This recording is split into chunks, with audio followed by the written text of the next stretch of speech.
আজকে আমরা এখানে দাঁড়িয়েছি ঐতিহাসিক এক ঘটনার পরে। আমরা এক দুঃখজনক আক্রমণের শিকার হয়েছি, এক অপ্রত্যাশিত এক পরিবেশ পরিস্থিতির মধ্য দিয়ে আমরা যাচ্ছি। আমরা এই কেন্দ্রীয় শহীদ মিনার থেকে এ ব্যাপারে আপনাদের অবগত করতে চাই যে আমাদের জুলাই আগস্ট বিপ্লবে, জুলাই আগস্ট আন্দোলনে আমি দৃঢ়ভাবে বিশ্বাস করি আপনারা এখানে যারা উপস্থিত আছেন সকলেই কোনো না কোনো ক্রমে কোনো না কোনো ভাবে এখানে আপনারা অবদান রাখছেন। আপনাদের সকলের ছাত্র জনতা সম্মিলিত প্রয়াসেই আমরা এই ক্যাম্পাসে, এই দেশে এখন স্বাধীনভাবে কথাটুকু অন্ততপক্ষে বলতে পারছি। এই যে সৃষ্টি আমাদের, এই যে জুলাই সৃষ্টি, জুলাইয়ের রূপকার হচ্ছেন আপনারা, আমরা।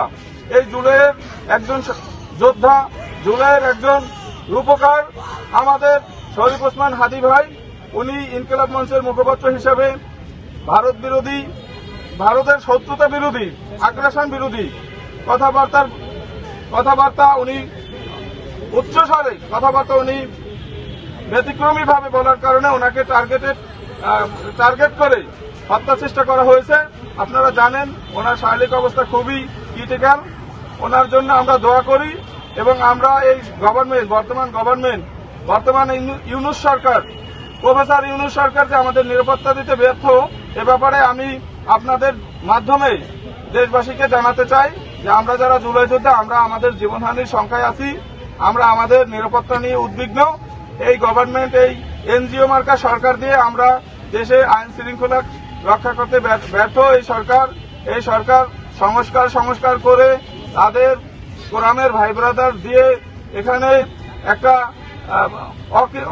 আমাদের বিপ্লবটাকে একটা অকার্যকর বিপ্লবে পরিণত করেছে।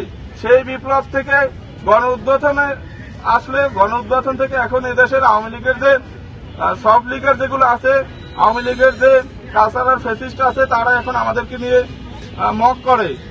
আমরা এদেশের নাগরিক সমাজ, আমরা এদেশের ছাত্র সমাজ যেভাবে দীর্ঘ